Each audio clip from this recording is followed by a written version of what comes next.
벌써 이제 19가 돼야 되겠습니다. 그래서 말씀 안에서 19가 되면 좋겠고요. 오늘은 이제 동성애에 대한 신학적 이해라는 주제를 가지고 약 70분 정도 강의를 하려고 합니다. 70분은 빨리 갈까요? 금방 갈까요? 아니면 천천히 갈까요? 굉장히 빨리 갑니다. 그래서 여러분들이 할 것은 집중하시고 또 의지를 가지셔서 이 내용, 특히 신학적인 이해가 뭔지를 아시고 접근하실 필요가 있어가지고요. 화면도 나오고 제가 설명도 할 테니까요. 한번 잘 따라오시기 바랍니다. 오늘 주제는 동성애에 대한 신학적 이해고요. 저는 소개받은 대로 총신대학교에 있는데요. 저는 조직신학을 하는 사람입니다. 조직신학 무섭지 않으세요? 조직폭력배 떠오르지 않아요? 조직하니까. 이 조직이라는 개념은 진리가 갖고 있는 속성을 말합니다. 진리는 체계적이고 조직적이며 질서가 있으면, 이게 핵심 주제입니다. 오늘 질서가 있는 신학이거든요. 이 신학이라는 것은. 그래서 우리가 모든 것들을 바라볼 때 질서를 봐야 될 텐데요. 오늘 본문도 그 얘기를 하고 있습니다. 제가 한번 읽어볼게요. 바리새인과 사두개인들이 와서 예수를 시험합니다. 하늘로부터 오는 표적 보기를 청하죠. 이 다음부터가 중요한 내용인데요. 예수께서 말씀을 하세요. 뭐라고 말씀하셨냐면, 아니 너희들이 하늘을 보면, 하늘이 붉으면 오늘은 날이 좋겠다. 하늘이 뭐 이렇게 흐릿흐릿하면 오늘은 아마 비가 오겠다라고 하면서 날씨는 분별할 수 알면서, 이제 오늘 이게 핵심 주제입니다. 왜 너희들은 시대의 표적은 분별할 수 없느냐라고 하면서 시대의 표적을 분별하라. 이게 오늘 핵심 주제입니다. 한번 따라해 볼까요? 시대의 표적. 시대의 표적을 분별하라. 네, 이게 이제 오늘 주제인데요. 왜냐하면 이 시대는요 너무 악합니다. 너무 음란하죠. 이 시대는요 질서가 깨져 있고 너무나 악해가지고 이것을 분별할 텐데, 오늘 이것을 네 가지로 보려고 합니다. 시간이 벌써 3분 지나버렸습니다. 시간이 많지 않기 때문에 저는 조직신학을 하기 때문에 정확히 시간은 지킵니다. 1, 2, 3, 4번을 각각 17.5분씩 하겠습니다. 그러면 딱 70분이 나옵니다. 이게 좀 시간 배분을 해놔야 늦게 끝나면 안 되니까요. 늦게 끝나면 은혜가 안 될 줄 믿습니다. 그래서 딱 시간을 맞출 거니까. 여러분, 이게 이제 여러분 강의를 들을 때는요, 좀 맵을 그리고 숲을 보시면서 갈 필요가 있는데요. 내비게이션을 좀 찍어볼게요. 우리가 최소한 가야 될 목적지는 네 가지입니다. 첫째는 시대를 분별하는 개념이 뭔가.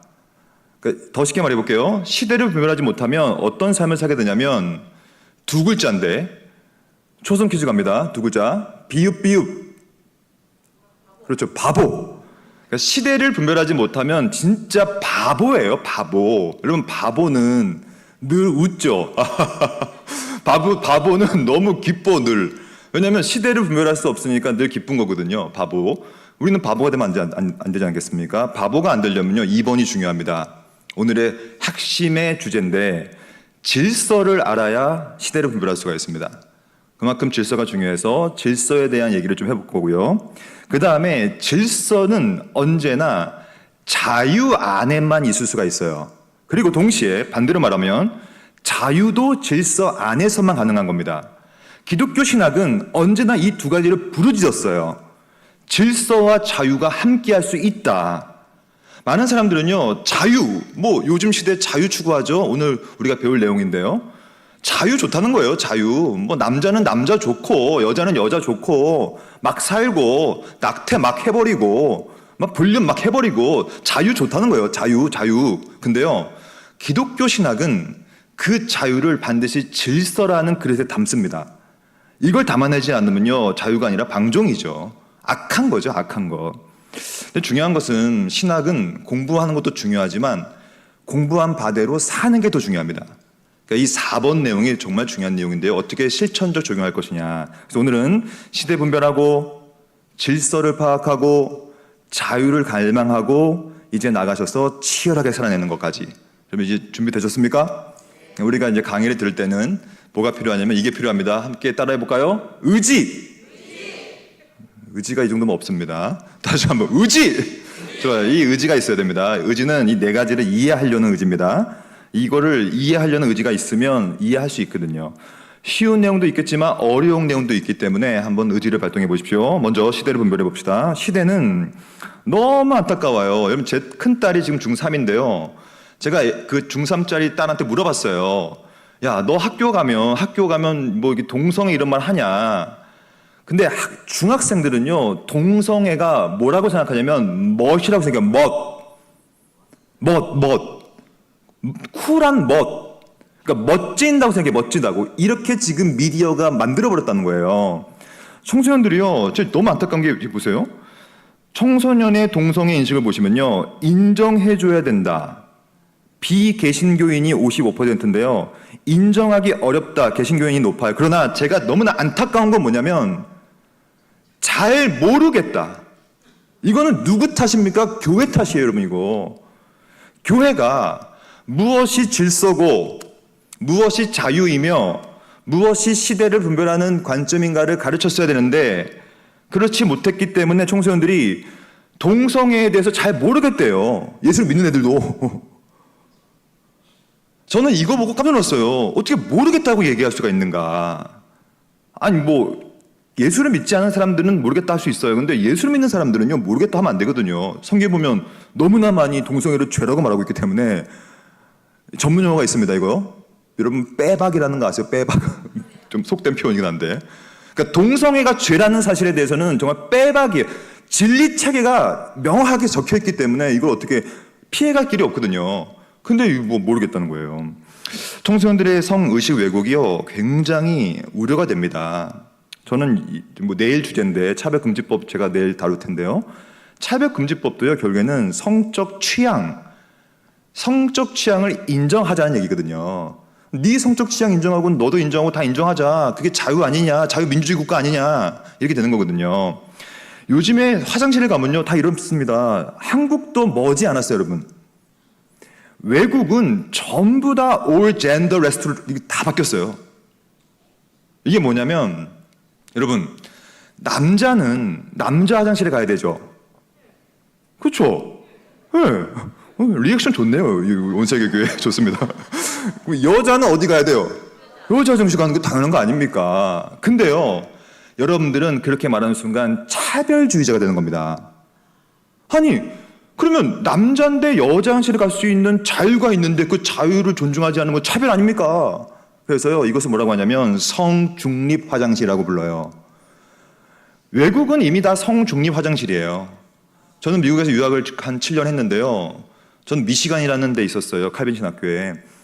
미시간도 이런 게 강해요. 그래가지고 거기도 성중립 화장실이 엄청 많거든요. 여러분, 성은 몇 개 있어요, 여러분. 남자 아니면 여자 아닙니까? 근데 요즘에는 어떻게 되는 줄 아세요? 이게 성입니다, 지금.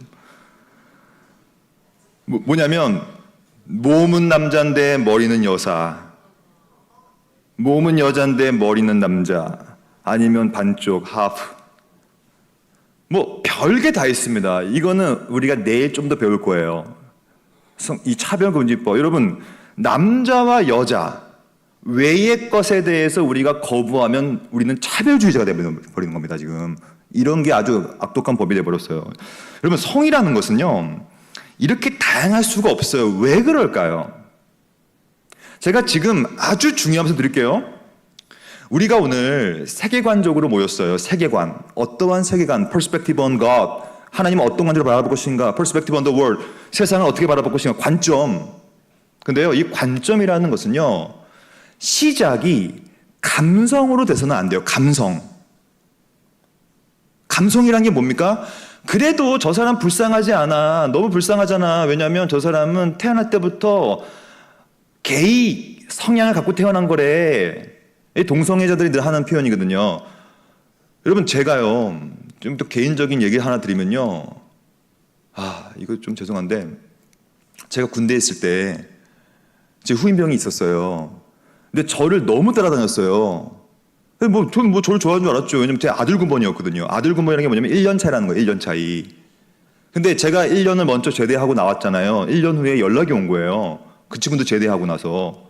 그래서 박지원 병장님, 제가 제대했습니다. 너 제대했냐? 한번 만나자. 만났어요. 만나자마자 그 친구 뭐라는 줄 아세요? 박지원 병장님, 제가 오늘부터 형이라고 불러도 되겠습니까? 형? 제가 괜찮다. 이제 너도 제대했고 나도 제대했으니까 형이라 불러라. 갑자기 이 친구가, 형, 사실 제가 형을 사랑했어요. 그래서 제가 나도 너 사랑한다. 왜냐면 너도 예수 믿고 나도 예수 믿는 사람이니 나는 주 안에 널 사랑해. 그러니까 그 친구가 형 그런 게 아니라 잘 들어보세요. 형 제가 군대에서 형을 얼마나 쫓아다니고 기억나시잖아요. 저는 진짜 형을 사랑했어요. 그리고 저한테 커밍아웃을 했어요. 자기는 동성연애자라고. 그러면서 뭐라고 하냐면 자기는 그렇게 태어났다는 거예요. 그렇게 태어났다. 어릴 때부터 그런 관점을 갖고 있었고 어릴 때부터 그런 성적 지향과 그러니까 자기도 불쌍하다는 거예요. 자기가. 근데 여러분 관점은 중요한 얘기입니다. 이걸 전문용어로 말하면 주관이냐 객관이냐의 문제거든요. 세계관이라는 것은 주관으로 시작할 수가 없는 거예요. 그러니까 그 사람이 불쌍하니까 아우 저 사람 얼마나 불쌍해. 태어날 때부터 정상적인 성적 지향이 아니라 이상한 성적 지향 갖고 태어난 게 너무 불쌍하다라는 주관적인 감성으로 시작하면 안 풀립니다. 이거. 그럼 너도 맞고 나도 맞고 다 맞는 거예요. 그러면 우리 기독교 세계관은 뭐냐면 감성, 어떤 주관적 인간의 생각으로 시작하는 것이 아니라 성경이 말하니까 가는 거예요. 이거밖에 없습니다. 아니, 그러니까 성경은 뭐냐면 한마디로 말하면 한번 따라해 볼까요? 중요한 표현입니다. 따라해 봅시다. 객관적 계시. 굉장히 중요한 표현이죠. 저는 학교에서 객관적 계시라는 개념으로만 5주 수업을 해요. 그만큼 중요하기 때문에. 즉 주관적 인간의 감성과 인간의 생각과 내 느낌으로 세계관을 만들 수는 없는 거예요. 그 이유가 뭔지 아십니까? 우리의 생각과 느낌과 주관은 다 죄거든요. 죄악된 것들. 그러니까 죄악된 것들을 해결할 수 있는 유일한 것은 객관적인 것밖에 없어요. 신학에서 객관은 신적인 것도 돼요. 신적인 것. 주관은 인간적인 것, 죄악된 것. 성경이 말합니다. 하나님은 자기 형상을 만들어요. 인간입니다. 인간을 만들었는데 딱 두 가지밖에 없어요. 남자, 여자, 끝이에요. 이렇게 다양한 성은 없습니다. 선천적 논리를 우리가 거부해야 하는 거예요, 여러분. 이거 왜 기독교인들을 그렇게 따라갑니까? 아니 기독교인이 뭐 하는 사람들이에요? 성경을 따라가야 될 거 아닙니까? 근데 왜 그 사람 주관적인 판단을 따라갑니까? 어이구 불쌍하다. 너 어쩔 수 없이 너 그렇게 게이적인 성향을 갖고 태어났구나. 어이 불쌍해. 아닙니다. 성경이 말하는 대로 가는 것인데 여러분 요즘에 신학적으로 얼마나 혼탁한지 몰라요. 여러분 이것 보셨어요? 퀴어 주석이라고? 이 퀴어 성서 주석이 뭐냐면 성경을 동성애 코드로 읽어내는 주석이에요. 여기서 뭐라고 나오는 줄 알아요? 좀 황당한 게 다윗과 요나단이 동성연이었다는 거예요. 그런 식으로 풀어내요, 성경을. 그래서 늘 하는 말이 뭐냐면 우리는 다양할수록 강하다. 우리는 다양함을 공존한다. 사랑이 이기네. 이 사랑이 뭔지 아십니까? 우리도 불쌍한 사람들이 우리를 사랑해 주십시오. 여러분 제가 정답 말씀드릴게요. 여러분 죄는 사랑할 수가 없는 겁니다. 죄인은 사랑해야죠. 이거 구별하지 못한 바보예요, 바보. 여러분 죄를 사랑하면 어떡합니까? 동성연애자들을 사랑할 필요가 있어요. 왜냐하면 그들도 복음이 필요하니까.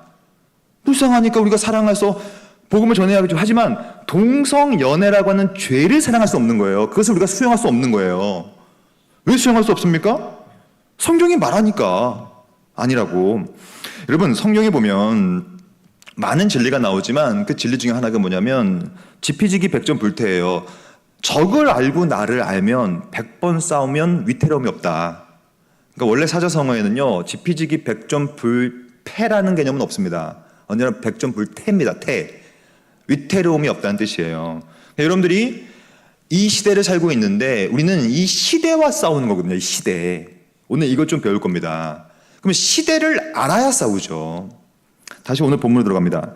아침에 하늘이 붉고 흐리면 날이 굳겠다 하나니 너희가 왜 날씨는 분별하면서 왜 시대는 분별할 수 없느냐. 여기서 말하는 분별하다가 헬라어로 디아크리노라고 불러요. 디아크리노. 따라해 봅시다. 디아크리노. 굉장히 중요한 동사이기 때문에 외워두세요. 이 디아크리노라는 동사의 뜻은 뭐냐면 그게 5가지가 있어요. 기본적인 용례라고 하죠. 첫째는 분별하는 것이고요. 그래서 개역개정은 분별하다라고 번역했죠. 두 번째가 중요한데요. 바로 의심하다예요. 여러분 시대를 의심하셔야 됩니다.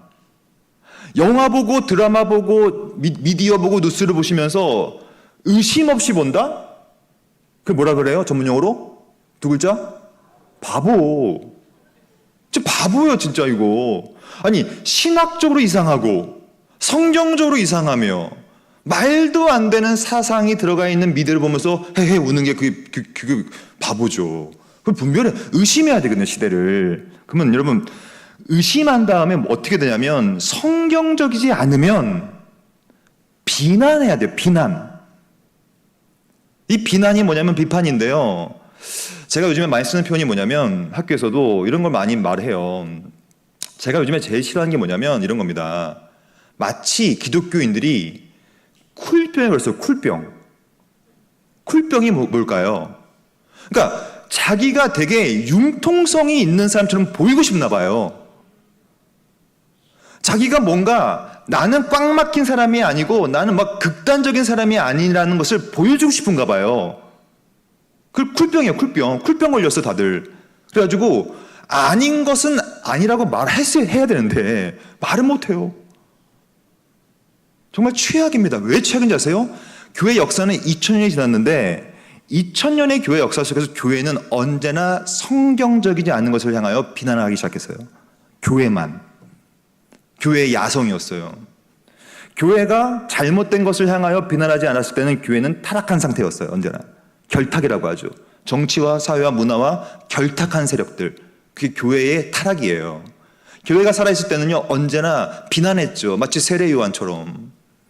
세례요한 보세요. 거침이 없잖아요. 막 왕한테 가가지고 막 직언해버리지 않습니까? 그런 야성이 다시 필요하고요. 그러려면 어떻게 해야 합니까? 네 번째, 알아봐야 돼요. 이 디아크리노는요, 아주 상세히 알아보는 것도 포함되어 있어요. 그 말은 뭐냐면 여러분들은 더 공부하셔야 해요. 더 말씀을 더 깊게 연구하셔야 되고요. 성경이 말하는 바와 신학이 말하는 바와 사상과 체계를 신학적인 내용들을 좀 더 알아보셔서 어떻게 돼야 되냐면 프로페셔널이 돼야 됩니다. 이런 거예요. 요즘에 어떤 말을 하고 있는지 알아요? 우리가 뭘 말하잖아요, 기독교인들이. 그러면 이렇게 합니다. 야, 다 물어. 니나 잘해. 니가 뭘 알아? 라고 엄청 그냥 무시를 당해버립니다. 왜냐하면 프로페셔널하지 않거든요. 그러니까 성경을 갖고 있는 사람들은 성경에 프로페셔널 돼야겠죠. 충분히 알아보고 그래야지 말이 통하죠. 그래서 실력이 없으면 디아크노가 불가능해요. 마지막, 논쟁하다. 논쟁이 안 된다고요. 사랑하는 성도 여러분, 여러분들은 바보가 되실 겁니까? 아니면 시대와 논쟁하시겠습니까? 여러분, 시대라는 것은요, 이렇게 다양합니다. 시대는 언제나 움직여 갑니다. 해 아래 새 것이 없기 때문에 돌고 돌고 돌아요. 또다시 중세는 올 거고요. 또다시 종교개혁은 오게 될 거고요. 또다시 근대, 계몽주의, 후근대, 포스트 모던이라고 하죠. 이거 다 옵니다, 다시 또. 돌고 도니까 해 아래 새 것이 없으니까. 그러니까 시대를 정확히 분별해야죠. 지금 이 시대는 어떤 시대인가? 여기서 하나만 볼게요, 시간상. 여기 보시면 객관과 주관만 보시면 돼요. 즉, 총 6가지 시대 중에서 주관이 강한 시대와 객관이 강했던 시대를 나눠보면 됩니다. 주관은 인간적인 것이고 객관은 신적인 것입니다. 그거 한번 봅시다. 고대 초대. 고대 초대는 뭐냐면 구약과 신약 시대를 뜻해요. 그러면 질문 나갑니다. 고대 초대 시대 때는 객관이 강했을까요? 주관이 강했을까요? 그렇죠. 좋습니다. 이때는 구약은 율법이요, 신약은 그리스도께서 돌아가시기 직전이었기 때문에, 그리고 직후기 때문에 초대교회 굉장히 말씀이 강했어요. 그래서 그 말씀의 강함이 중세까지 미쳤어요. 여러분, 중세도 우리가 맨날 욕하지만 중세도 객관이 강했어요. 처음에는.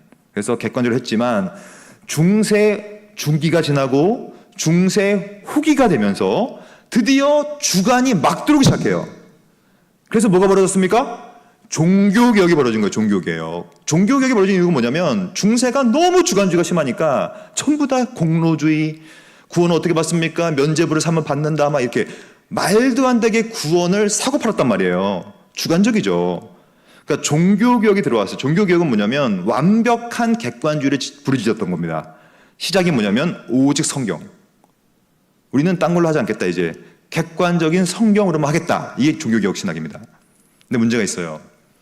18세기가 문제입니다. 18세기가 여기서 뭐라고 볼 수 있을까요? 근대라고 볼 수 있어요. 근대.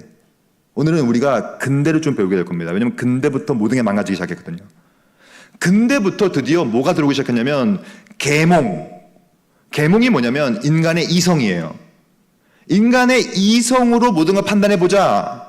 그래서 보세요. 고대, 초대, 중세, 중교교까지는 그나마 하나님이 우선이었어요.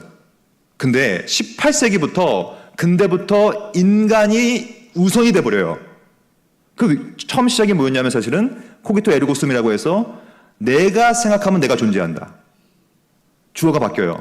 원래는 하나님이 창조해야 내가 존재하는데 그게 바뀝니다. 이것을 코페르니쿠스 전환이라고 해요. 사상의 전환. 좀 분위기가 안 좋아졌죠 지금. 어려워지니까 큰일 났네. 여러분 근데 이건 한번 들어보세요. 간단하게 들어보시고 넘어가면 됩니다. 객관과 주관의 관계만 파악하면 돼요. 그러니까 근대부터 쉽게 말하면 주관이 앞세워지기 시작한 거예요. 주관. 내 판단, 내 생각, 내 이성의 판단. 이것이 극대화된 게 지금 현재 포스트 모던이에요. 포스트 모던 후 근대. 지금 포스트 모던은 어떤 시대? 지금 현재 이 시대가 포스트 모던 시대인데요. 이 시대는요. 심지어 객관과 주관이라는 자체를 해체해버립니다. 하나님이 어딨냐? 이게 무신론의 시작이에요. 무신론 시작. 하나님이 어딨냐? 객관이 어딨냐? 주관이 어딨냐? 인간이 어딨냐? 그냥 해체다. 해체 그냥 다 해체. 이거는 엄청나게 싸우고 있거든 지금도. 여러분들은 이 시점에서 서 있는 거예요. 현재. 이 싸움에 있어서 가장 사상사적인 시작이 뭐냐? 오늘 주제 동성애입니다. 그러니까 동성애는 결과물이 아니에요. 시작일 뿐인 거예요. 그게 서양 역사를 보면 딱 나와요. 동성애가 열리기 시작하는 순간부터 하나씩 열립니다. 그것이 교회 역사의 흐름이에요. 한국도 머지않았죠. 죄송하지만 이 외국에서는요, 그러니까 우리나라 같은 경우에는 초대 우리 선교 역사 가운데 미국 선교사님들이 엄청 들어왔거든요. 예를 들면 PCUSA, 북미 장로교라고 합니다. 그러니까 정말 좋았던 분들이었는데 지금은요, PCUSA가 어떻게 망가졌는지 아십니까? 트랜스젠더 목사 주고요, 이제. 동성애 목사 다 인정합니다. PCUSA가 완전 망가져 버렸어요, 지금. 그게 시작이 동성애였어요. 그러니까 객관과 주관의 싸움 속에서 언제나 동성애, 왜 그러냐면 동성애가 가장 창조의 질서를 깨기 시작하는 시작이거든요, 시작에 불과하죠. 그러니까 지금 이러한 객관과 주관의 관계 속에서 아이고 저 사람 불쌍하다. 아이고 태어날 때부터 저렇게 동성애로 태어나서 어떻게 불쌍해. 우리가 사랑해주자. 이렇게 할 게 아니라 다시 한번 이 싸움 속에서 들어가서 분별해야 되겠죠. 분별. 그럼 어떻게 분별해야 될까요? 두 번째. 여러분 근데 어떻게 이렇게 잘 들어주시네요. 감사합니다. 물론 이제 한두 분이 힘들어하고 계세요 지금. 왜냐면 이제 퇴근하고 오셔서 피곤하신 것 같은데 괜찮습니다. 한번 이제 졸음을 깨보시고요. 근데 지금 보니까 95% 정도는 정말 잘 듣고 계세요. 정말로 잘 이해하고 계시고요. 그럼 지금부터 시대를 분별하는 방식을 좀 말씀드리려고 합니다. 이게 어떤 방식이냐면 신학적 방식인데요. 저는 정치, 경제, 사회, 문화보다 중요한 거는 신학이라고 생각해요. 신학. 그러니까 신학적으로 문화를 봐야 되고요. 신학적으로 정치를 볼 필요가 있어요. 왜냐하면 우리는 기독교인이기 때문에. 신학은 어려운 게 아닙니다. 신학은 성경의 내용을 요약한 게 신학이기 때문에 성경적 가치관을 갖고 와야 된다는 얘기입니다. 여기서 질서가 뭐냐는 거예요. 질서. 저는 오늘 이 질서를 조지신학적으로 풀어보려고 합니다. 저는 이제 조지신학을 전공한 사람으로서 조지신학을 한마디로 정리해보면요. 7가지로 요약할 수가 있어요. 이건 뭐냐면 성경이 말하는 관점을 말하는 것인데 언제나 7가지로 구성됩니다. 그러니까 언제나 시작은 성경이에요. 그러니까 성경이 가면 가는 거예요. 내가 싫어도, 내가 가기 싫고 불편하도 성경이 가면 가는 게 맞아요. 그리고 내가 가고 싶어도 성경이 멈추면 함께 멈춰야 합니다. 그리고 성경이 외치면 함께 외쳐야 되고요. 성경이 침묵하면 그냥 침묵하는 게 맞아요. 그게 신학의 시작이어야 되는 거예요. 성경이. 그러니까 성경을 시작하면요. 그 다음에는요. 성경을 주신 하나님이 드러납니다. 신론이라고 해요. 신론. 하나님에 대한 학문. 신론이 통과되면요. 하나님께서 하신 가장 위대한 사역이 창조인데 창조의 영장이 인간입니다. 그래서 신론 다음에는 언제나 인간론이 위치합니다. 근데 인간을 만들어놨는데, 인간을 왜 만들었냐면 너희들 하나님을 사랑하고 이웃을 사랑해라, 이게 첫째 계명, 둘째 계명이다, 사랑하라고 했는데 하나님을 사랑하는커녕 자기를 사랑해버려가지고 죄를 져버립니다. 그래서 이 인간론의 마지막은 인죄론, 인간이 죄를 지어버렸다. 그래서 예수가 필요하다. 그게 기독론입니다. 그러니까 언제나 죄를 통과하기 때문에 예수님에 대한 학문 기독론이 들어오는 것이고, 저는 신학 석사 때 이 기독론을 했거든요. 그 다음에 예수를 통과하면 이제 구원을 받게 돼요. 예수 외에는 이런 구원을 주실 만한 이름을 주지 않았기 때문에 예수님을 통과해야만 구원을 받습니다. 이게 구원론입니다. 저는 박사를 구원론을 했거든요. 그 다음에 구원받은 사람들이 한두 명 모이면 교회인데, 하지만 교회는 너무 타락했어요. 모든 이 땅의 교회는 다 타락했거든요. 그래서 종말이 필요한 겁니다. 주님이 오시어 재림하셔서 새하늘과 새 땅을 만들고 우리를 부활시켜서, 사도신경 고백하시죠? 몸이 다시 사는 것과 성도가 서로 교통하는 것과, 이 교회론의 완성이 종말론인데요. 이거는 순서가 있고 질서가 있어요. 그 질서는 뭐냐면 도미노입니다. 그래서 이건 뭐냐면, 신학이라는 건 원래 하나가 무너지면 다 무너져요. 그만큼 신학은 잘못 배우면 다 망가지는, 내 삶이 무너져 버립니다. 예를 들면 성경에 대한 관점을 무너뜨린다, 다 무너지는 거예요. 여러분, 한 3살짜리 여자애한테 뺨 맞아봤어요, 여러분? 저는 맞아봤습니다. 제가 우리 딸들과 도미노를 하다가 3살짜리, 그 어릴 때 우리 막내딸이 3살짜리였는데 도미노를 만들다가 제가 실수로 넘어뜨렸어요. 1시간 이상 만들었는데, 제가 나쁜 놈이죠. 무너뜨려버려요. 그러니까 제 딸이 오더니 저를 뺨을 딱 때리더라고, 이렇게. 아빠! 왜 때려? 이러면서. 제가 3살짜리한테 뺨을 맞은 사람입니다, 여러분. 제가 그때도 맞으면서 내가 맞을 짓을 했다라고 생각했어요. 도미노를 쓰러뜨렸으니까. 근데 물론 애들 장난감 무너뜨려도 상관없는데요, 신학적 도미노 무너뜨리잖아요? 삶의 질서 다 깨져버립니다. 그러니까 성경론 무너지면 하나님 무너지고 인간론 무너지고 다 무너지기 때문에, 저는 오늘 이 질서를 세우는 방식을 좀, 제가 가장 사랑하는 신학자 헤르만 바빙크라는 신학자인데요, 저는 이분을 전공했기 때문에 너무 좋은 신학자입니다. 그래서 이분이 너무 잘 전개해 놨어요, 이미 19, 20세기 때. 그래서 이분의 책을 좀 보면서 좀 정리해 볼게요. 먼저 선언을 봅시다. 바빙크가 개혁교회라는 책에서 이렇게 썼어요. 시작, 서론의 문제인데, 구약은 천지에 적용되고, 보세요, 주의 작정 가운데 확전된 자연의 확고한 질서. 여러분, 여기서 시작해야 됩니다. 즉, 우연은 없어요. 막 왔다 갔다도 없어요. 하나님은 창조부터 확정시켰어요, 자연을. 그래서 확전된 자연의 확고한 질서, 이걸 뭐라고 하냐면 신적 계율이라고 그래요. 신적 계율. 이것을 바빙크는 좀 더 말합니다. 이렇게 말합니다. 유신론적 세계관, 우리는 이걸 믿어요. 하나님이 있다는 세계관에 따르면 이 모든 요소들과 능력들이, 제가 참으로 좋아하는 표현인데, 이게 한번 따라 읽어봅시다. 그 타고난 법칙들과 더불어. 굉장히 중요한 표현이죠.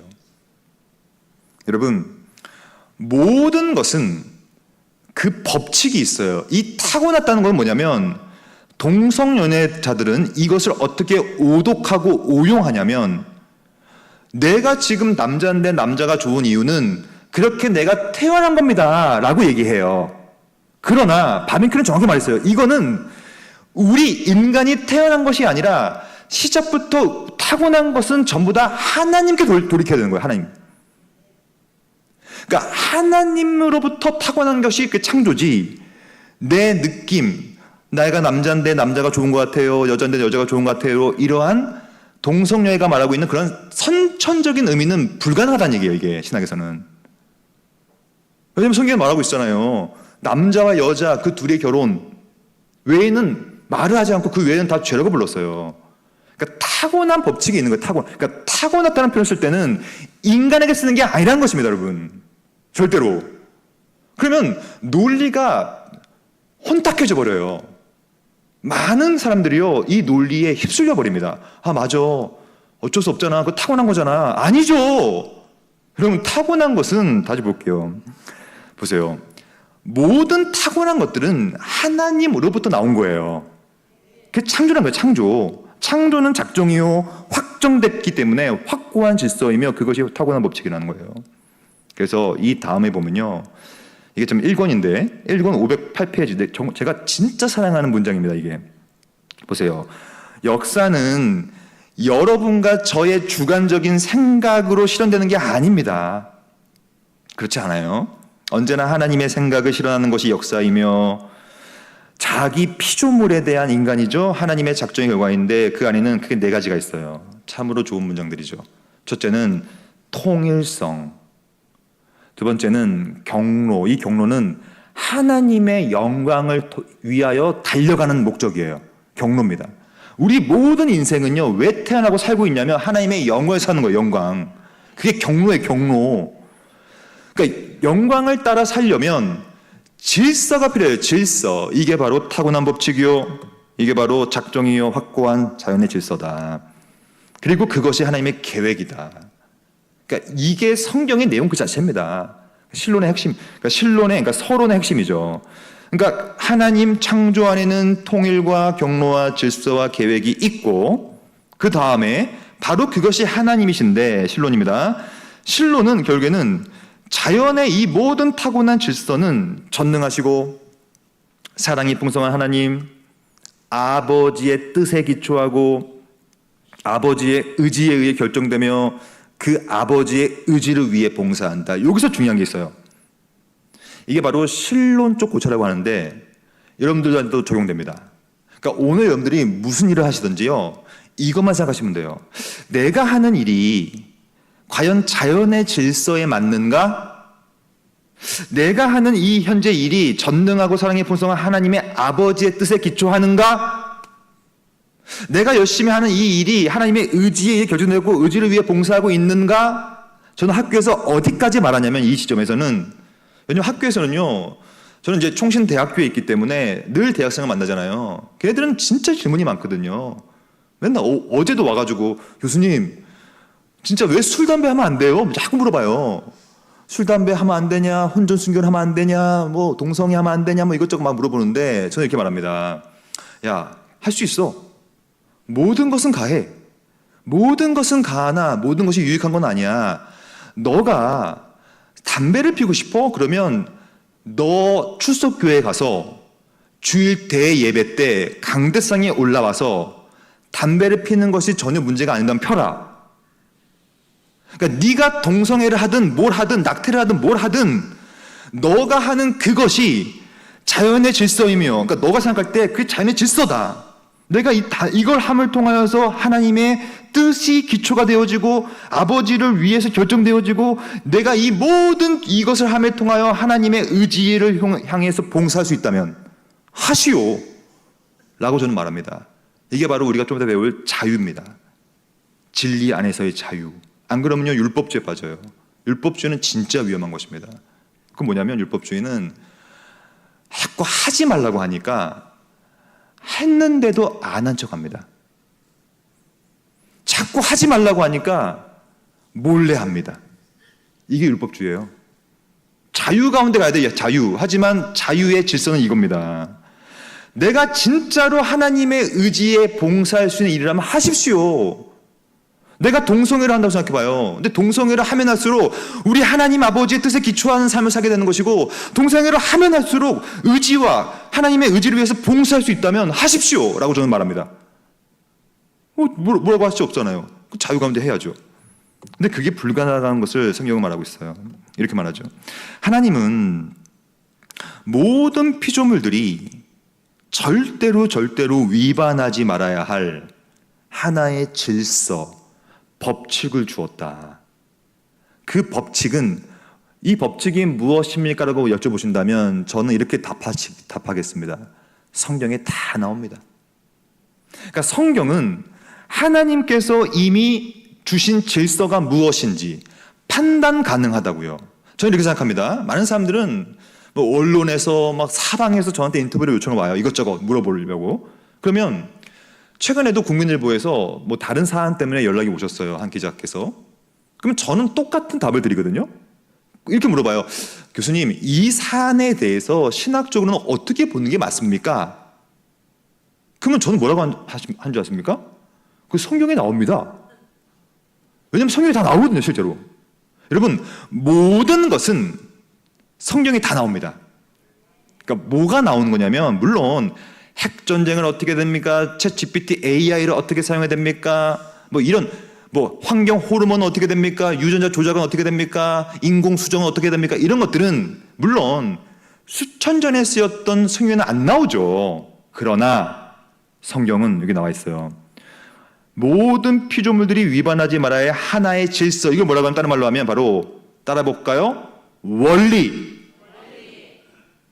성경은 모든 구체적인 사안에 대해서 적용 가능한 원리를 늘 말하고 있어요. 그 원리를 깬 게 뭡니까? 그게 바로 죄입니다. 무슨 말이냐면 이런 겁니다. 사람은 타고나게, 다시 볼게요. 모든 인간은 이 타고난 법칙을 갖고 태어나요. 이것은 뭐라고 하냐면 신비에 새겨진 법, 마음의 법, 다른 말로 하면 두 글자인데 맞춰보시겠어요? 두 글자. 정답. 양심을 갖고 태어납니다. 여러분, 쓰레기 버릴 때 어떻게 버려요? 왜 이렇게 둘러봐요? 양심의 몫을 드리는 거예요, 양심. 그러니까 모든 사람은 태어날 때부터 타고난 법칙을 탑재하고 태어난단 말이에요. 그래서 아기들도요, 그러니까 제 막내딸은요, 진짜 죄인의 괴수거든요. 아, 죄송합니다. 하도, 그러니까 그러니까 거짓말 치는 게 뻔히 다 아는데 거짓말을 치워버리고, 그래요, 걔가. 근데 걔가 엄마 아빠를 속일 때는요, 눈빛이 흔들려요, 걔가. 왜냐면 걔도 양심이 있거든. 걔도 타고난 법칙이 있기 때문에 이거 하면 엄마가 한테 혼날 거야. 무슨 말이냐면 정답은 다 알고 있습니다. 마치 창세기 3장에 나와 있는 것처럼. 여러분, 창세기 3장이 질서를 깬 시작인데요, 아담과 하와는 선악과를 먹지 알아야 되는 사실을 알고 있었어요, 모르고 있었어요?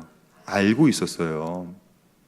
그것은 연구해서 아는 게 아니고 이미 받은 말씀이기 때문에 무엇이 죄고 죄가 아니고, 더 정확히 말하면 무엇이 하나님을 기쁘시게 할까, 기쁘시지 않게 할까. 저는 또 말씀드립니다. 만약에 동성애를 해요. 근데 내가 동성애를 열심히 하면 할수록 하나님께서 너무 기뻐하신다 생각하는 거예요. 하십시오. 저는 그렇게까지 생각합니다. 동성애를 함을 통하여 내가 너무 하나님께 기쁨을 줄 거라고 생각하면 뭐 해도 된다고 봐요. 뭐 자기가 그렇게 생각한다는데. 근데 그게 과연 하나님의 기쁨일까의 문제죠. 이걸 깨버리는 것을 가리켜서 바로 인간론, 죄라고 불러요. 인간의 모든 죄는 결국에는 뻔히 알고 있는데 불구하고 불순종해버립니다. 선악과를 먹어버려요. 그리고 그게 바로 아나키, 무질서라는 말입니다. 무질서. 드디어 타고난 법칙, 내 안에 있는 양심, 내가 이걸 하면 안 되는 걸 알지만 해버리기 때문에 무질서가 들어오고, 바빙크를 제가 좋아하는 이유가 뭐냐면, 바빙크는 촌철살인이기도 하지만 동시에 아주 개념을 유기적으로 사용해요. 유기적으로. 저는 참 여기가 또 좋았던 게 뭐냐면, 무질서 마지막에 보면 육체적 감소란 말이 나와요. 그러니까 웬만한 무질서 죄는 다 육체적 감성으로 오거든요. 대부분.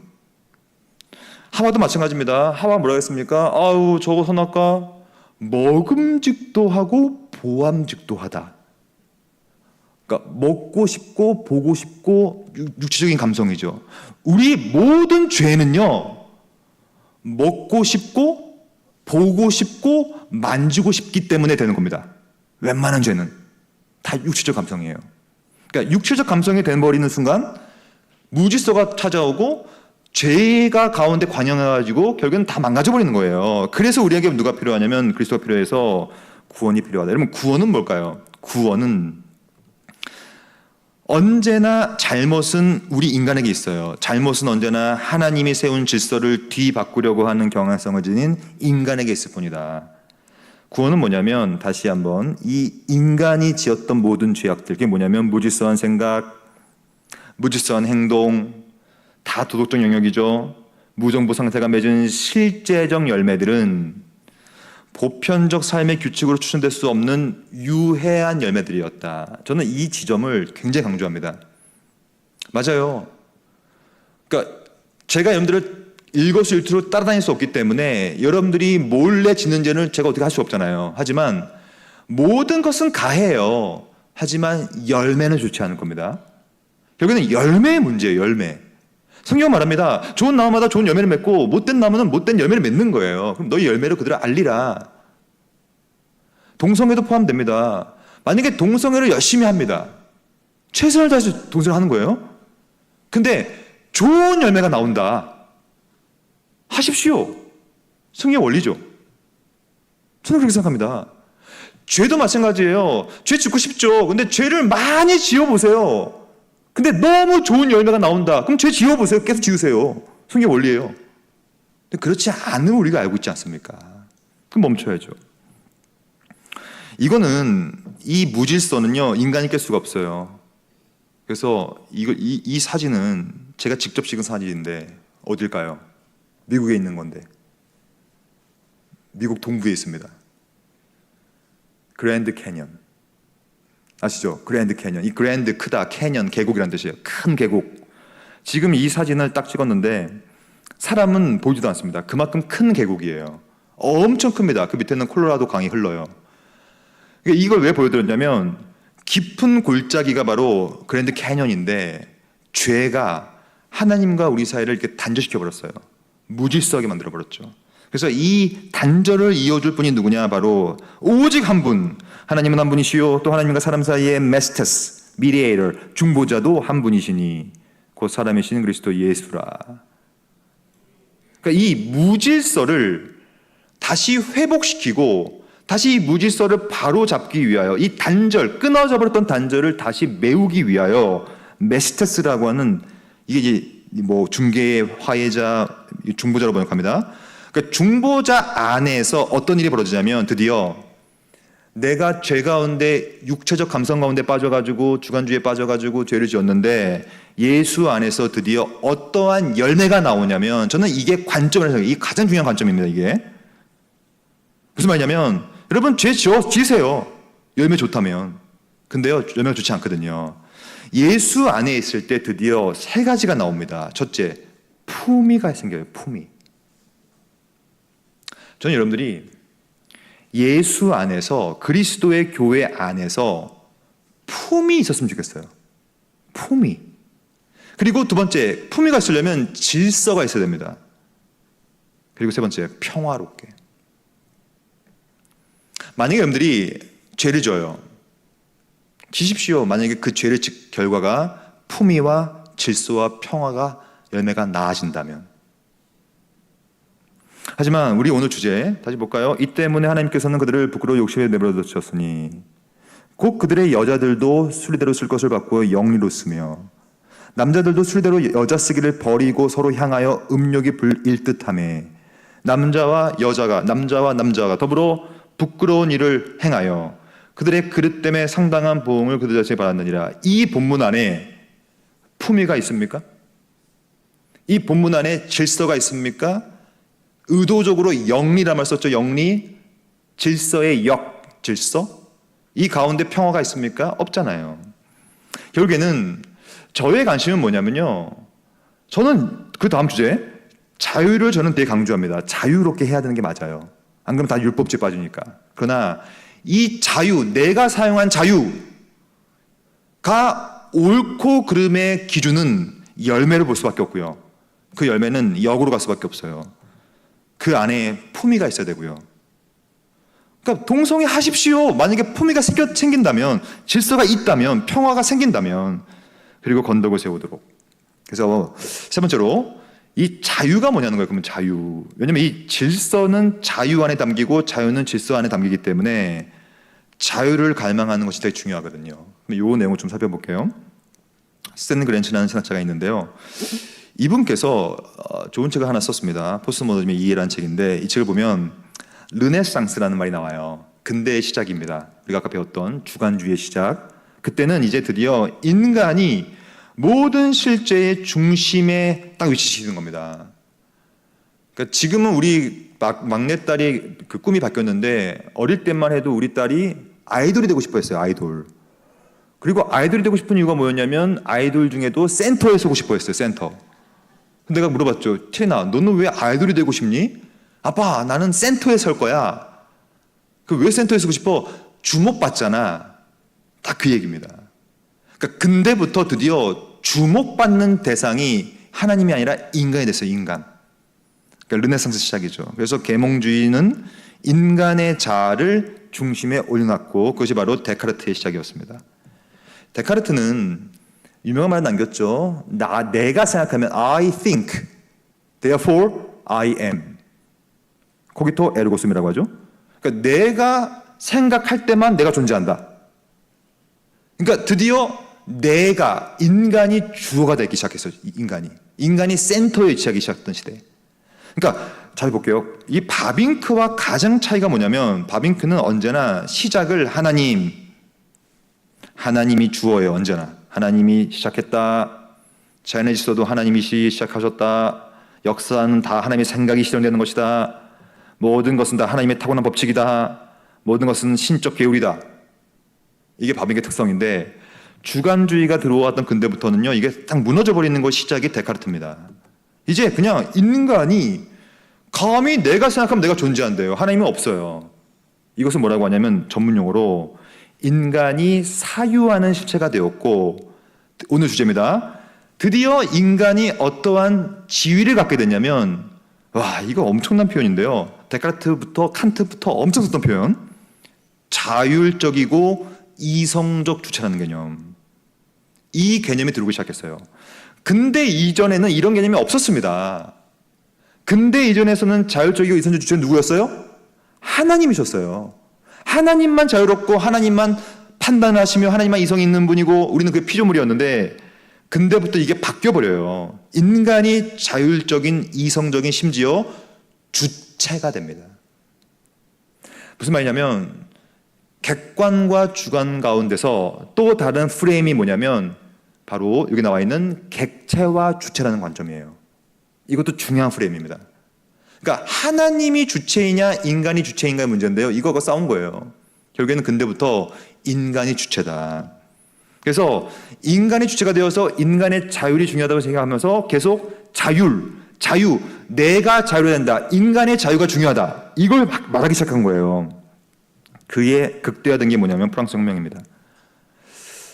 많은 사람들은요, 특히 세속 역사 속에서는요, 프랑스 혁명이 되게 좋은 혁명을 생각해요. 하지만 신학에서는 프랑스 혁명을 아주 가열차게 비판하기 시작합니다. 왜냐하면 프랑스 혁명이 주장했던 바는 뭐냐면 자유, 평등, 박이었는데 여러분, 자유라는 것이 다 좋은 게 아닙니다. 그걸 정확히 아셔야 돼요. 즉, 자유는 그게 두 가지가 있습니다. 기독교적인 자유가 있고 비기독교적인 자유가 있어요. 이거는 둘 다 자유이기 때문에 둘 다 좋다고 생각하는 거예요. 근데 절대 아닙니다. 제가 몇 년 전에 번역했던 책이 하나 있는데 계시철학이라는 바빙크가 썼던 책이에요. 아주 어려운 책인데 이 책에서 뭐라고 했냐면 바빙크가 근대 역사 속에서 일어났던 이 두 개의 운동들은 이 두 개가 뭐냐면 프랑스 혁명과 종교 개혁을 말하는 겁니다. 중요한 말입니다. 혁명이냐 개혁이냐의 문제예요. 다시 한번 프랑스 혁명과 종교 개혁의 두 운동. 이 두 운동은 혁명과 개혁이기 때문에 유사해 보이잖아요. 유사. 그러니까 형식적으로 유사하다고 해서 똑같은 것은 아니다. 유비적인 유사와 실질적인 동일함은 서로 다른 것이다. 루터가 말하는 인간의 그리스도인의 자유와 프랑스 혁명이 말하고 있는 자유는 너무 다른 거다. 그럼 이게 뭔지 설명 드려볼게요. 좀 어려우니까 좀 쉽게 설명해 볼게요. 요것만 보시면 됩니다. 이런 겁니다. 여러분, 만약에 비가 엄청 내린다고 생각해봐요. 비가 미친 듯이 내리는 겁니다. 그럼 여러분, 비가 내릴 때는 우산이 없으면 거기서 휴대폰을 볼 수 있어요, 없어요? 거기서 책을 볼 수 있어요, 없어요? 거기서 라면 먹을 수 있어요, 없어요? 못 먹어요. 우산이 없으면요, 비가 많이 오면요, 내 자유가 뺏겨요. 자유가 뺏기잖아요. 근데 비가 엄청나게 올 때 우산으로 들어가면 그럼 그 우산 안에서는 휴대폰 볼 수 있어요, 없어요? 볼 수 있어요. 거기서는 책도 볼 수 있고요. 거기서는 라면도 먹을 수 있을 거예요. 이게 바로 기독교적인 자유와 비기독교적 자유의 핵심이에요. 무슨 말이냐면 근대는 뭐라고 얘기했냐면 우리는 이제 자유다. 이제 우리는 교회로부터 자유로워야 되는 것이고 성경으로부터 자유를 추구해야 되는 것이며 우리는 이제 하나님으로부터 자유를 추구하고 싶다. 이게 프랑스 혁명입니다. 그러니까 프랑스 혁명이 말했던 아주 유명한 문구가 있는데 No God and no Master. 이게 프랑스 혁명이 부르짖었던 내용입니다. 하나님도 없고 주인도 없다. 혁명 다 뒤집어 엎어버리자. 그 당시에 왕 잡아 죽이고 귀족 다 잡아 죽이고 길로틴 이거 목 단부대 다 죽여버린 거 아닙니까? 이게 무슨 말이냐면 기독교의 자유는요 다 뒤집어 엎는 게 아니에요. 기독교의 자유는 뭐냐면 우상으로 들어가는 게 자유예요. 기독교의 자유는요 이 우상이 누구냐면 하나님이세요. 시편에 많이 나오죠. 폭풍우가 올 때는 피난처이신 여호와께로 피하라. 여러분 진짜 자유가 뭘까요? 진짜 자유는요 질서에서부터 나오면 자유일까요? 진짜 자유는 타고난 법칙으로부터 나와야 그게 자유일까요? 아니죠. 종교개혁자였던 루터는 이걸 뭐라고 했냐면 아주 유명한 말을 남겼습니다. 하나님으로부터 나오면 자유가 아니라 하나님으로부터 나오면 바로 죄의 노예다. 기가 막힌 표현이죠. 그러니까 하나님으로부터 나오면 내가 자유롭게 된다고 생각하는 게 아니라 하나님으로부터 나오는 순간부터 나는 죄의 노예가 돼버린다. 하지만 죄의 노예 상태에서부터 하나님께로 들어가면 우상 안으로 들어가기 때문에 이제 무한한 자유를 누리게 된다. 이게 기독교의 자유예요. 기독교의 자유는 말씀 안에서의 자유이며 예수라고 하는 말씀, 질서 그 안에서의 자유가 자유지 그 밖에서 자유는 다 방종이에요. 삐뚤딱 맞습니다. 사도행전 17장 28절 너무 중요한 말씀인데 한번 제가 읽어볼게요. 우리가 그가 말씀 예수 그리스도입니다. 그를 힘입을 때만 살 수 있다. 그러니까 예수를 싫다고 질서가 싫다고 다 싫다고 떠나버리면 살 수가 없어요. 죽어요. 이게 대표적으로 포도나무의 비유입니다. 이게 여러분 포도나무가 있어요. 근데 거기 포도가 달려 있어요. 근데 포도가 이렇게 말한다 생각해 보세요. 아유 나는 진짜 이 포도나무 이거 싫어. 이 꼰대 이거 내 육이 언제까지 있냐? 에이 나가버리자. 그럼 포도알이 포도나무로 나가면 어떻게 됩니까? 죽어요. 자유가 아니라 죽는다고요. 이 본문은 뭐라고 하냐면 우리는 그리스도 안에서 그 우산 안에서 그 타고난 질서 안에서 법칙 안에서 그 경로와 통일성과 그 규율 안에서 거기에 힘입어 살고 그 우산이 움직이면 함께 움직이고 이게 뭐냐면 키네오라고 하는 이게 바로 무브 움직이는 거거든요. 신앙생활이 뭡니까? 신앙생활은 구약에 잘 나오잖아요. 광야 생활과 똑같아요. 구름 기둥이 움직이면 같이 기동하는 거예요. 불기둥이 멈추면 같이 멈추고요. 근데 나는 불기둥 싫어요. 나는 자유가 좋아요. 나가버리면 죽는 거라는 거예요. 광야 시대는 그게 불기둥과 구름기둥이 움직이는 그 질서와 경로대로 따라가야 사는 겁니다. 그게 자유죠, 진짜. 그래야만 에이미 동사 나왔죠. 그래야만 우리가 존재하게 되는 거예요, 존재. 하나님의 자녀답게 존재하게 되고 좋은 열매로서 존재하게 된다는 것이죠. 그럼 이거는요 쉽지 않죠. 왜냐면 이거는 싸움이거든요. 마지막 이거는 여러분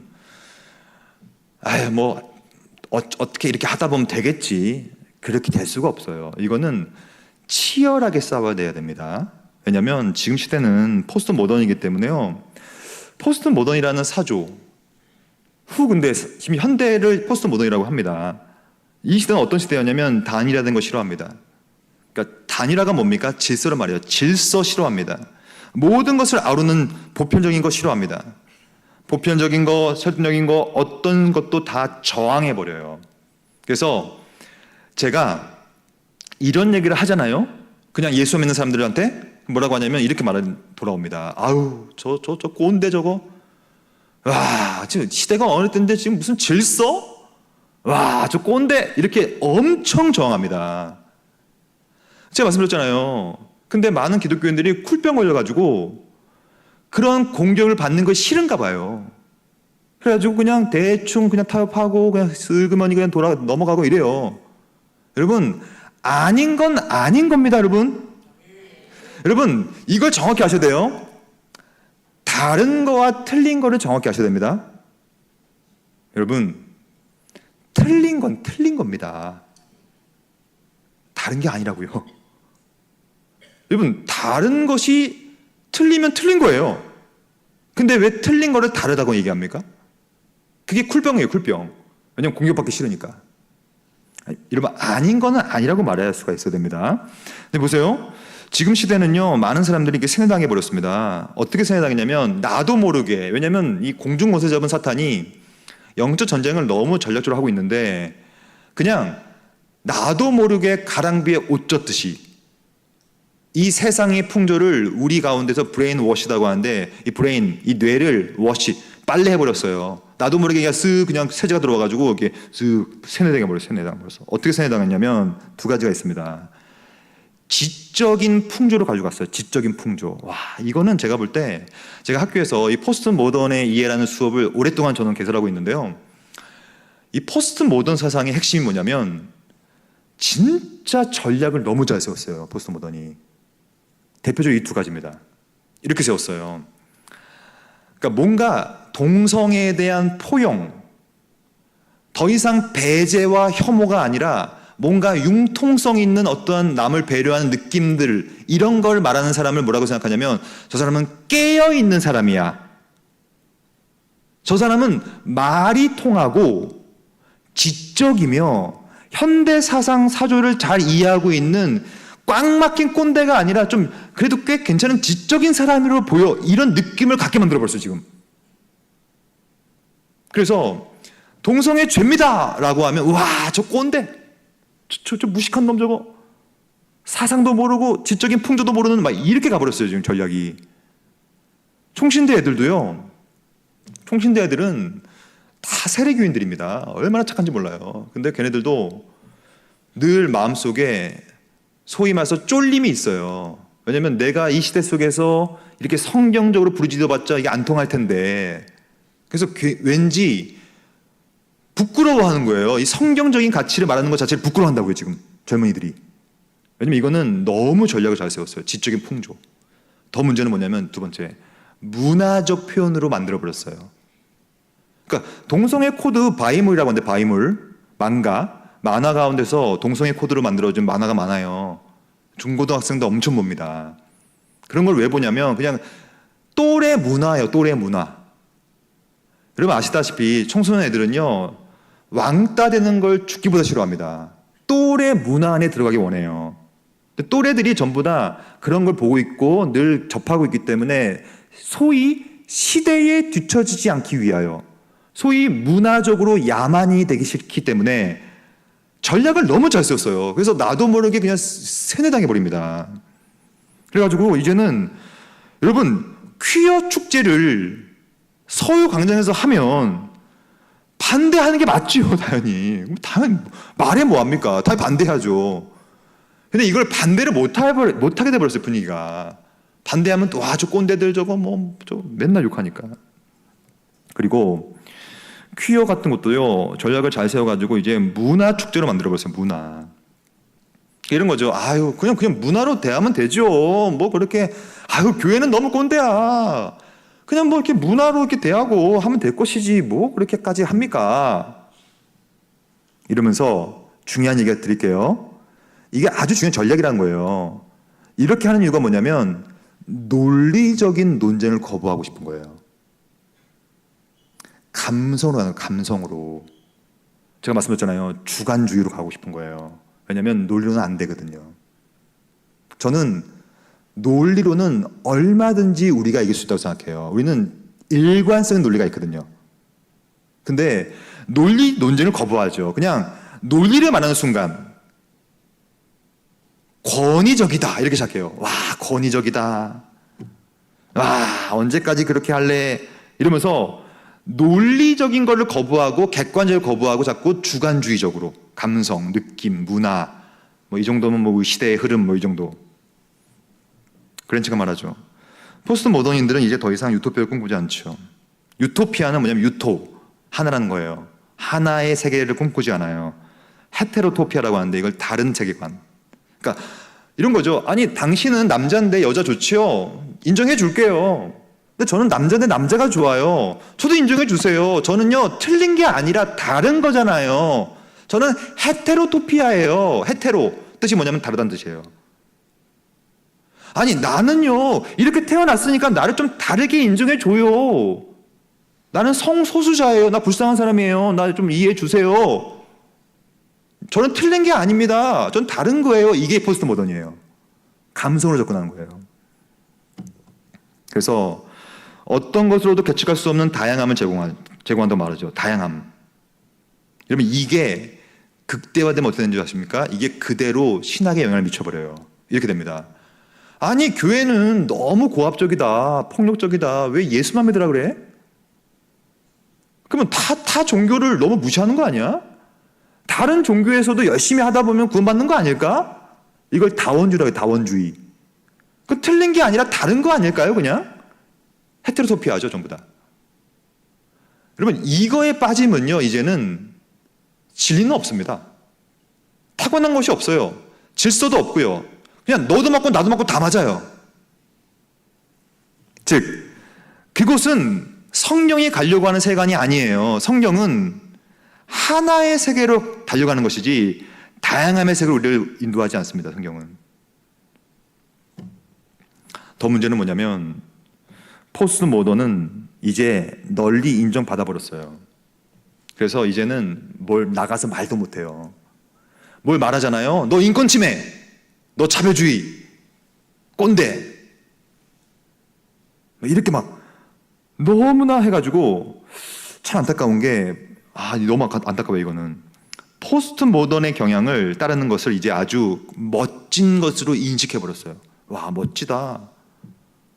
오, 너 게이야? 어우 멋지네. 외국은요 이미 넘어가 버렸어요. 이제 한국도 머지 않았고요 이제.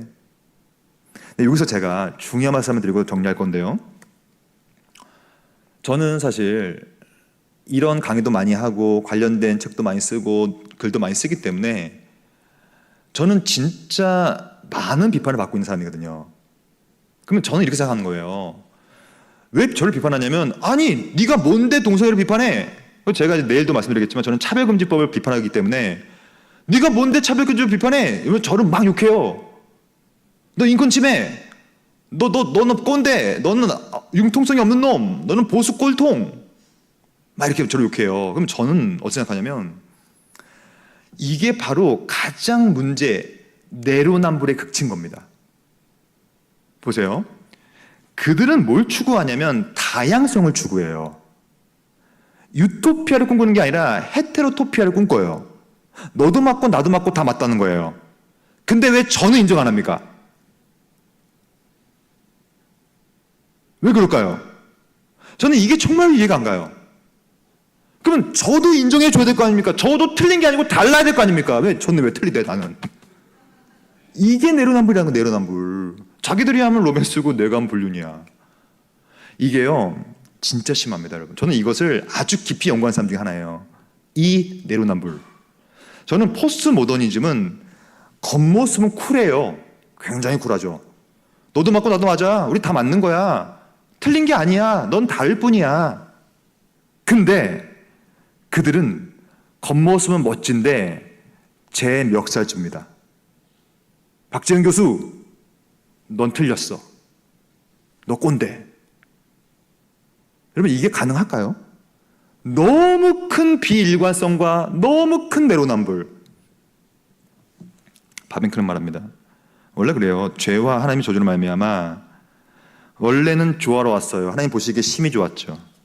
근데 그 조화 배후에는 인간적인 육체적인 감성이 들어옴을 통하여서 혼동되고 무질서하게 되었고 혼란하게 되어버렸고 마귀적인 것이 드러나가지고 이제 죄 때문에 우울한 기분이 매일 온 피조계세에 펼쳐져 있죠. 그럼 우리는 이제 이 내용을 어떻게 적용할 수 있을까요? 네덜란드 깜편신학교를 윤리학 교수였던 요홈 다우만은 이렇게 말했습니다. 가장 사소한 문제라도 모든 것들은 하나님의 주권에 있는데 어떤 것도 중립적인 건 없다. 지금부터 동성애 문제가 되었던 이런 영적인 관점의 차이에 대해서는 우리는 어떻게 접근하는 것이 좋을까 한번 볼게요. 성경적인 원리로 가면 됩니다. 같이 읽어볼까요? 시작. 너희 몸은 너희가 하나님께로부터 받은 바 너희 가운데 계신 성령의 전인 줄을 알지 못하느냐. 너희는 너희 자신의 것이 아니라. 저는 교회에서 이렇게 성경적인 원리를 알려준다고 생각합니다.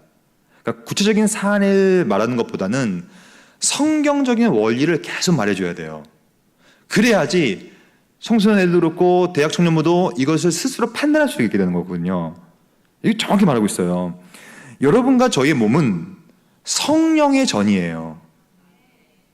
그리고 이 몸은 내 것이 아니에요. 너희 자신의 것이 아닌 거예요. 그러면 이건 하나님의 것인데 내가 담배하고 술 먹고 내 멋대로 동성애하고 음란한 삶을 살고 이런 것들이 과연 성령이 거하는 전이로서 가능한 것이냐를 되물어 보면 됩니다.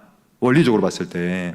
그리고 성경 말합니다. 무엇을 먹든지 무엇을 마시든지 무엇을 하든지, 이 안에도 동성애가 포함되겠죠. 무엇을 하든지 하나님의 영광을 위하여 하라. 저는 그래서 기독교적인 자유 가운데서 만약에 누군가가 교수님 저는요 제가 동성애를 미친 듯이 함을 통하여서 하나님께 영광이라고 생각합니다. 그럼 저는 하라고 그럽니다.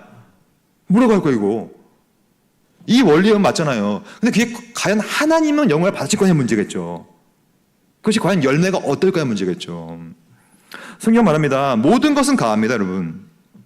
모든 것은 유익해요. 유익한 것은 아니에요. 모든 것은 가하지만 모든 것이 유익한 것은 아니죠.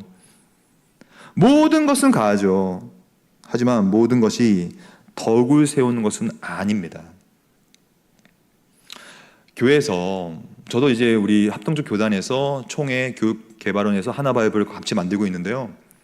맞아요. 여러 가지 사안들이 있죠. 산적해 있어요. 그러나 공과가 되었던 교재가 되었던 설교가 되었던 가르침이 되었던 이 성경적인 원리가 핵심이에요. 우리 성경에서는 이렇게 말하고 있어요. 모두한테 우리는 성령이 전이다.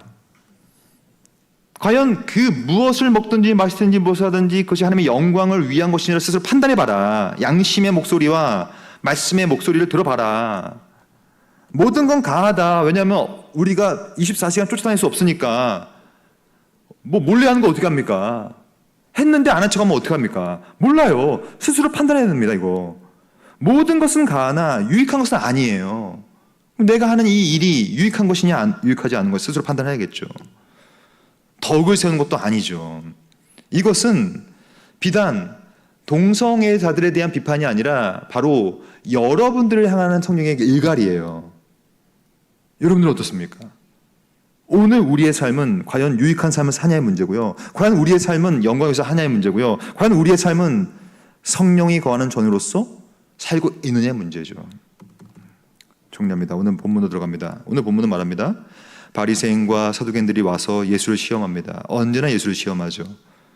하늘로부터 표적 좀 보여주시오. 기적 좀 보여주시오. 예수님께서 말씀하십니다. 아니 바리새인들아, 너희들은 하늘이 붉으면 날이 좋겠다 하고 하늘이 붉고 흐리면 날이 곱겠다고 날씨는 분별하면서 왜 너희가 바라보고 있고 너희가 살고 있는 이 시대와 너 자신은 분별할 수 없느냐?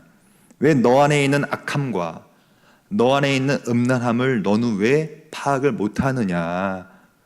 라고 하는 그리스도의 가르침을 통하여서 오늘도 다시 한번 디아크리노를 생각하시면서 디아크리노, 시대를 의심하시고 또한 시대를 알아보시고 시대와 싸우시고 논쟁하시고 비판하셔서 이 내용을 어떻게 사셔야 되냐면 전인으로, 전인이 뭐냐면 우리 whole person이라고 하는데 지정의라고 불러요. 먼저 아는 게 제일 중요합니다.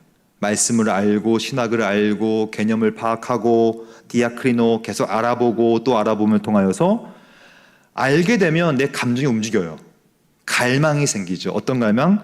치열하게 살고 싶은 갈망, 분별하고 싶은 갈망, 파악하고 싶은 갈망이 생기면 이 갈망이 생기면 의지가 발동돼요. 우리가 아까 외쳤던 그 의지. 의지가 생겨서 이제는 살아낼 수 있는 용기까지 하는 게 주시는 거거든요. 여러분들이 동성애의 문제는 단순한 동성애 문제가 아니라 질서의 문제이고 그 질서가 깨어지는 시작점에 불과하다. 그 사건을 잘 바라보시면서 어떻게 하면 시대를 분별할 수 있을지를 고민하시는 저와 여러분 되기를 소망합니다. 기도하시겠습니다. 하나님 감사합니다. 우리가 함께 모여서 신학적 질서를 살펴봤습니다.